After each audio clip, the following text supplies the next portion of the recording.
Ay, ay, ay. Bueno, Sergio, ¿cómo estás? Espera que ¿Qué tal? estás sin audio. Ahí. Bien, ahora bien.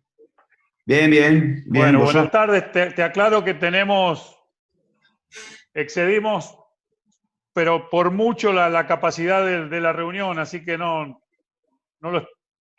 como no lo manejaba muy bien, se nos trabó, pero te pedimos disculpas por eso. No te preocupes, que he visto que no podía entrar, me iba. No, no, no, no, te estábamos esperando. Muy bien. Bueno, primero darte la bienvenida, agradecerte. Realmente, bueno, es un gran orgullo para nosotros que puedas charlar con nosotros, contarnos un poco tus experiencias y esto estamos armando con Pablo, que está también medio oscuro. Pablo está, no se te ve, pero eh, bueno, todos los entrenadores argentinos estamos muy ansiosos de poder escucharte, ¿no? Muy bien. Adelante con las preguntas, entonces. Vamos a hacerlo, ya todos saben que esto era en este orden así de preguntas. Bueno, la primera pregunta que hay es, ¿por qué crees que España ha tenido o ha tomado tanta distancia con la mayoría de los equipos europeos en el último tiempo? Bueno, tanta distancia, no sé yo, es una percepción eh, externa, ¿no? Nosotros desde dentro siempre vamos muy acojonados en los campeonatos y no nos sentimos para nada superior. Vemos muchos equipos físicamente, incluso en algún caso también a nivel de talento, ¿no? Individual, eh, superiores que honestamente tenemos que intentar utilizar a tope nuestras armas, ¿no? Que son más de aprovechar la gran cohesión que tenemos como equipo para llevarla a la cancha en el juego que llevamos a cabo, es decir, en tomar riesgos, en confiar los unos en los otros al punto de que yo puedo tomar decisiones que igual otros entrenadores no pueden tomar porque sé al 100% lo que me pueden dar mis jugadores y ellos a la vez comprar todo lo que le vendo porque hemos ganado mucho juntos y confían, ¿no? Entonces yo creo que un poco todo viene desde la cohesión existente y eso se puede luego direccionar en bastantes direcciones diferentes, todas que tienen que ver con el juego y, y efectivamente nos lleva a poder competir mejor que casi todos, ¿no? Al menos en los últimos años de competición.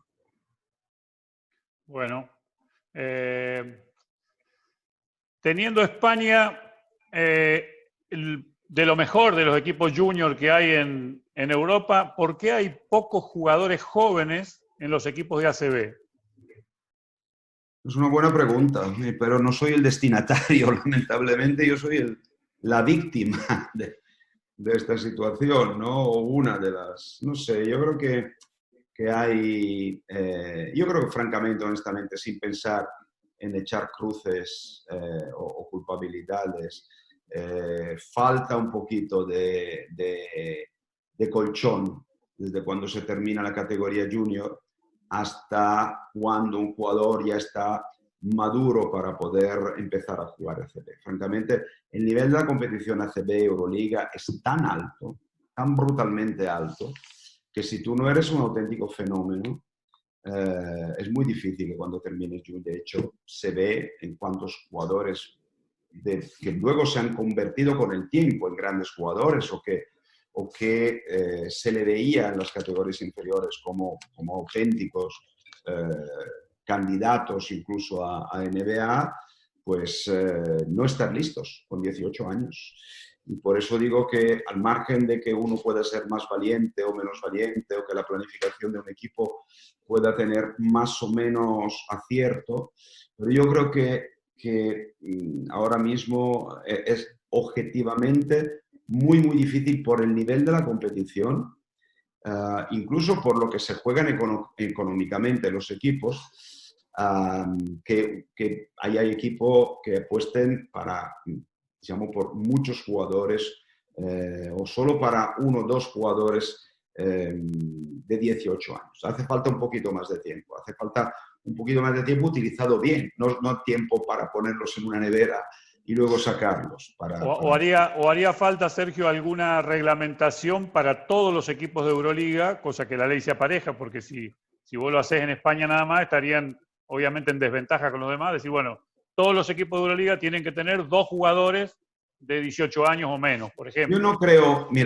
mucho en los cupos. Francamente, no creo en los cupos. Los he visto de todo tipo, de todos los colores, de nacionalidad, de edad, etcétera.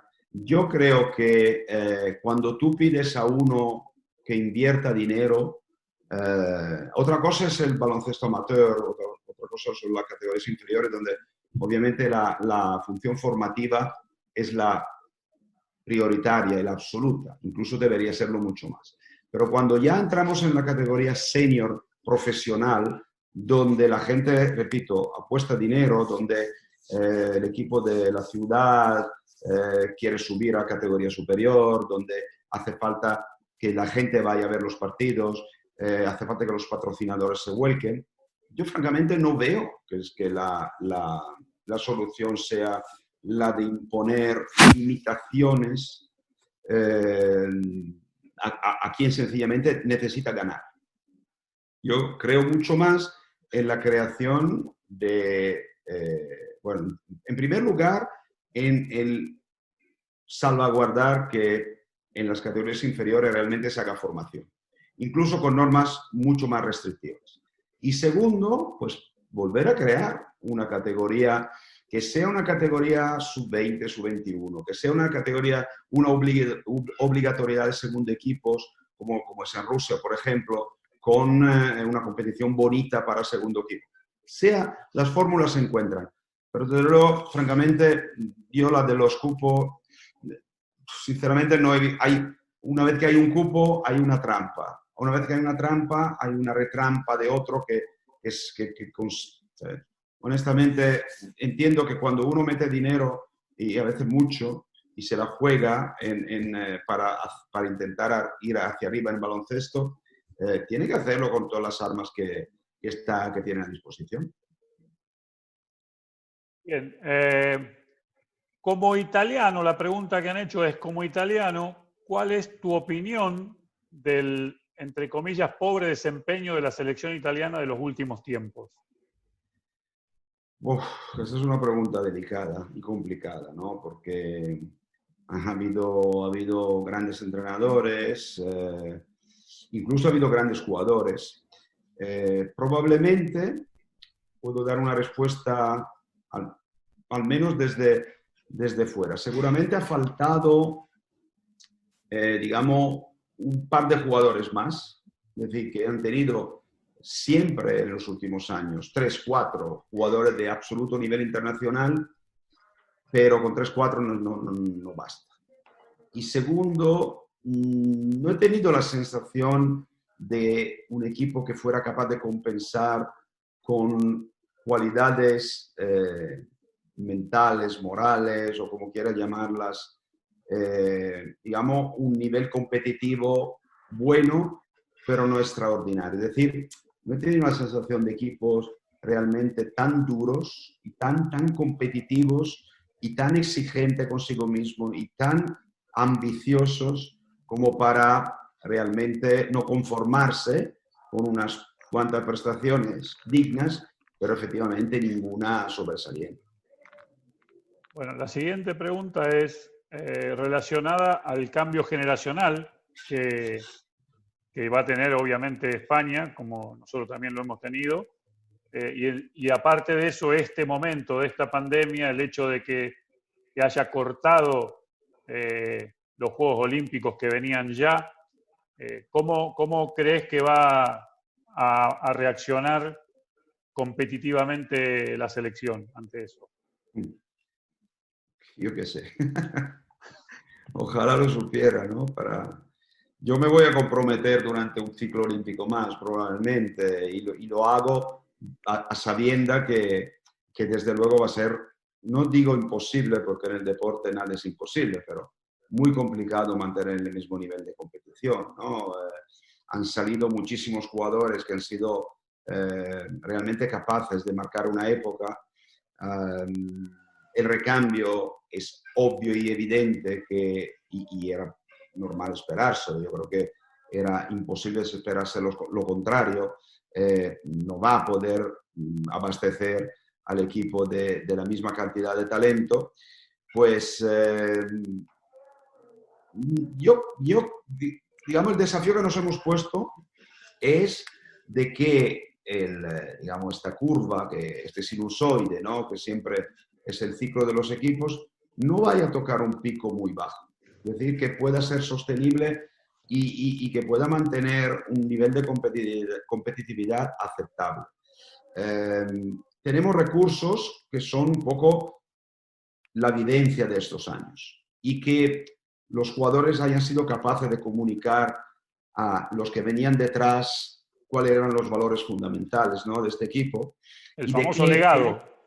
Sí, y que hemos podido llevar a cabo en todas las categorías inferiores una reestructuración que ha dado grandes resultados y que no nos puede asegurar que salgan talentos de primer nivel, pero sí nos puede asegurar que lleguen al primer equipo, digamos, dominando una forma de jugar, de convivir, de comportarse, que han desarrollado durante los años de las categorías inferiores, que se ha uniformado muchísimo y que nos permite de no perder mucho tiempo a empezar de cero, ¿no?, a nivel de principios de juego y de principios también de cómo estar en ese equipo, ¿no? Obviamente digamos, son los valores, las cualidades a las que tenemos que agarrarnos, obviamente también confiando de que haya una cantidad suficiente de talento para poder al menos seguir dando guerra, probablemente no ganar o no llegar tan arriba como hemos podido hacerlo, pero mira, este año nadie, ni nosotros ni Argentina, nos veía en la final y hemos conseguido. Luego la competición es caprichosa, es justa o a veces injusta, porque a veces puedes, recuerdo cuando el famoso triple de Nocioni que sale y que califica a España en lugar de Argentina, pues, ¿cómo puedes decir que en ese momento España mereció más que Argentina porque un triple liberado le da al aro y no entra, ¿no? Repito, la competición luego es un bicho aparte que muchas veces así premia determinados valores y a veces castigan que incluso por encima de los deméritos, ¿no?, como ha pasado a más de un equipo de talento. Se habló siempre de la escuela serbia, siempre, y ahora mucha gente habla, nosotros lo decimos con orgullo, de una escuela argentina. ¿Qué es lo que conocés? ¿Qué opinión tenés de la escuela argentina viendo desde hacia los entrenadores argentinos, ¿no? Bueno, yo puedo hablar de personas porque realmente puedo hablar de las personas con las que me he ido enfrentando, ¿no? Y sin querer dar nombres, puedo hacer dentro de mi cerebro o de mi capacidad de expresar una valoración, puedo sacar la conclusión que ahora mismo existe un número importante de entrenos argentinos de excelente nivel, de excelente calidad.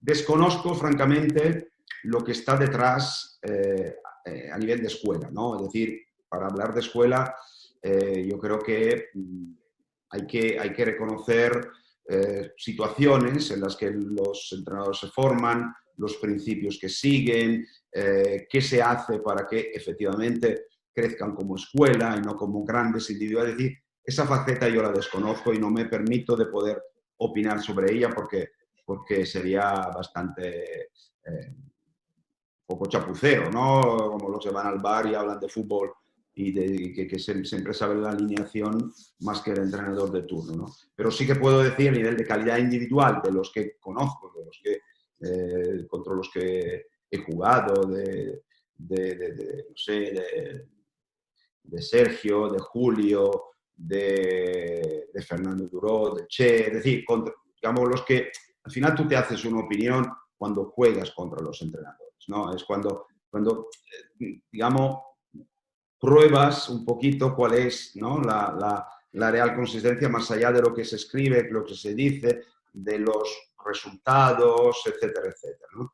Y la sensación que he tenido es, repito, acerca de los que he tenido que jugar contra de ellos, que estamos hablando de un excelente nivel, desde luego. Pensando un poco en categorías formativas, porque hay también muchos entrenadores de categorías formativas, ¿cuál crees que es el fundamento más importante? Y si por lo que has visto, los entrenadores le dan el tiempo necesario, el real valor a ese fundamento. Respuesta sintética. A, el tiro. B, rotundamente no. Bien. Más clarito. Exacto. Y quiero dejarlo así porque quiero que sea realmente una piedra en el estanco, ¿no? Que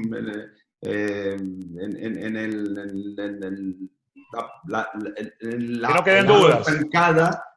En cualquier lugar. Cuando vienes a Estados Unidos, vienes a la NBA, te das cuenta de que por qué todo el mundo empieza a tirar de repente, no de la noche a la mañana, obviamente, sino temporada tras temporada cada vez mejor.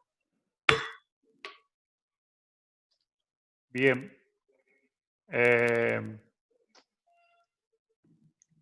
Pregunta del partido que más nos dolió a nosotros. Cuando diseñaste el plan de juego de la final del Mundial, ¿después qué pasó? ¿Pensaste que iba a ser de esa forma? ¿Pensaste que se iba a desarrollar tal cual? Soñé, como mucho puedes soñar, ¿no? Que iba efectivamente a poderse cumplir, pero ¿quién tiene esa presunción como para estar seguro de que vaya a cumplirse? Obviamente cuando tú dedicas tanto tiempo, tanto estudio y sobre todo tus colaboradores, ¿no? Te apoyan, te incluso alimentan, ¿no? Esas decisiones finales que luego tienes que tomar, llegas a un punto en que dices, hostia, lo que vamos a proponer a nuestros jugadores es lo que creemos que mejor pueda funcionar. Y si no, si vas con dudas y si vendes dudas, desde luego te van a comprar indecisión, desconfianza, hasta pánico, ¿no? Y honestamente creo que cualquier entrenador, cualquier cuerpo técnico, cuando llega a un partido digamos, toma decisiones a la hora de plantear cómo jugarlo, llega al punto que dice, creemos que esto va a funcionar. Luego, de ahí a que funcione de verdad, de hecho nosotros siempre tenemos digamos, las cuestiones fundamentales del partido, al menos un plan B, un plan C, porque estamos preparados a que muchas veces hay que tirar de ellos. Bueno, en ese pensamos que va a funcionar, y en ese plan A, ¿qué involucraba, qué incluía el plan A para tratar de, estimo yo, sacar del juego a Luis Scola y para impedir esa sociedad Scola-Campazzo que tanto daño le había hecho a todos los equipos? Bueno, yo creo que viendo ese partido, yo creo que lo más decisivo de verdad fue que les temíamos. Y un equipo que ha ganado mucho y que está acostumbrado a ganar, que llega a una final contra pronóstico, de hecho es exactamente como ellos, ¿no? Y que ha ganado medalla, etcétera. Yo creo que es lo mejor que le puede pasar, para tomárselo muy en serio, para tomarse muy en serio la preparación, para tener una sensación de tener que hacer el máximo esfuerzo para poder ganar.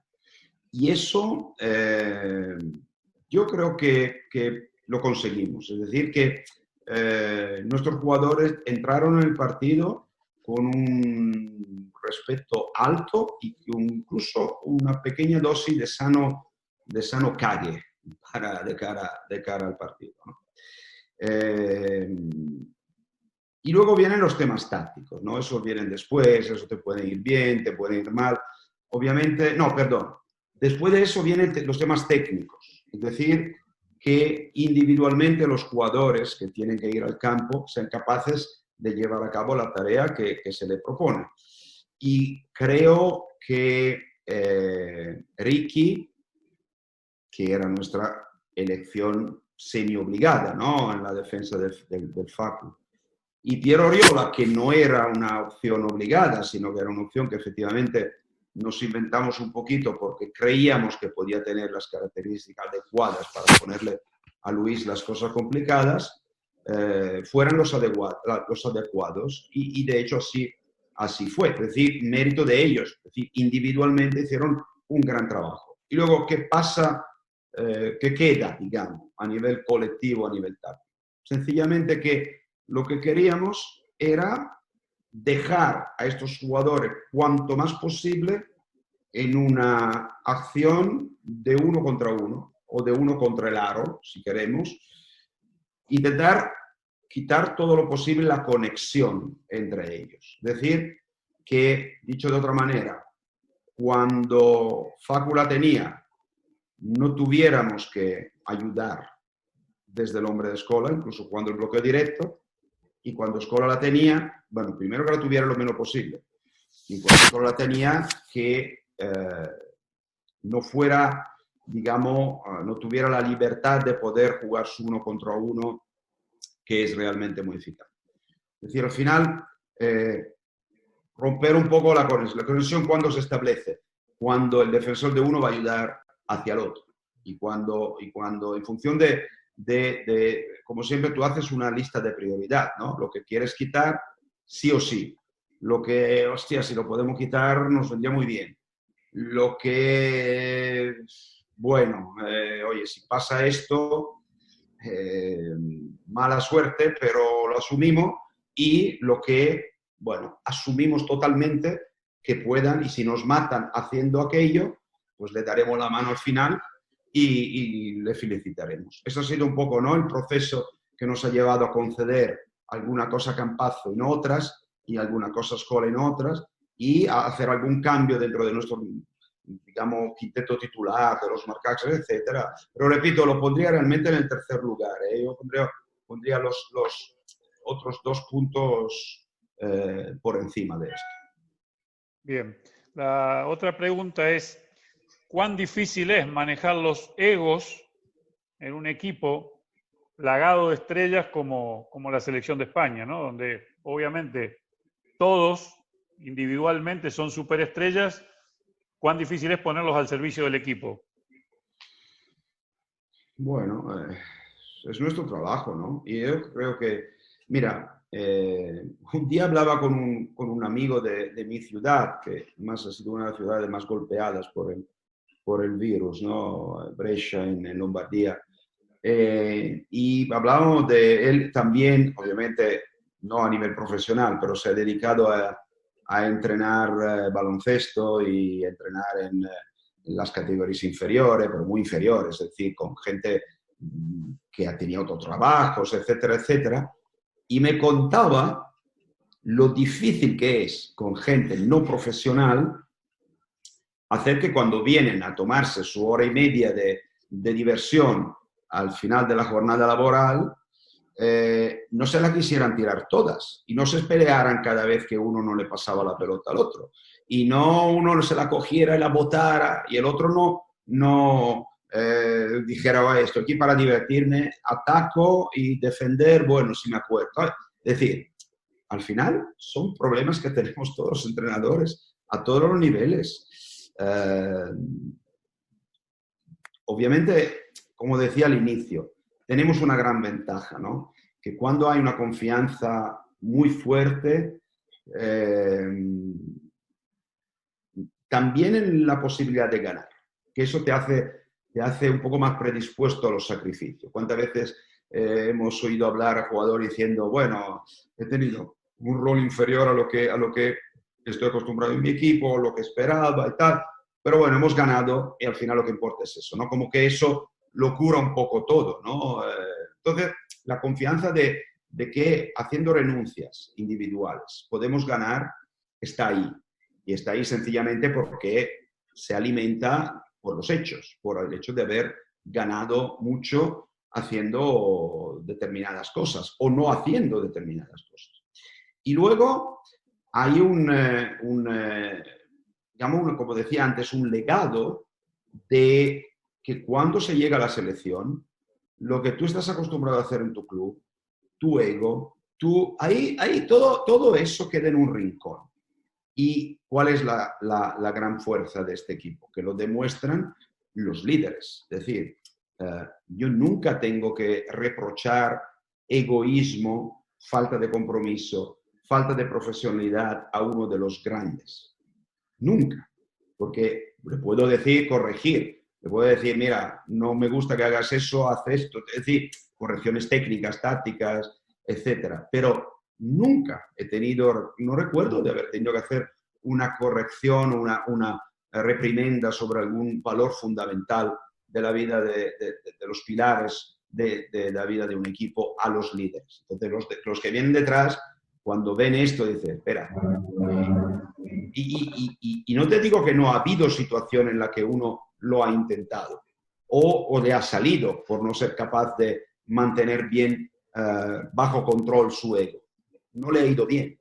No le ha ido bien en términos de que o ha cambiado enseguida o ha quedado fuera del grupo. Y cuando queda fuera del grupo es difícil para el seleccionador, a pesar de que igual este jugador podía tener talento para poder estar, llamarlo, porque no encaja y porque si no has encajado después de haber tenido 1, 2, hasta 3 oportunidades, a partir de ahí pues disfrutarás en tu club, pero no en la selección.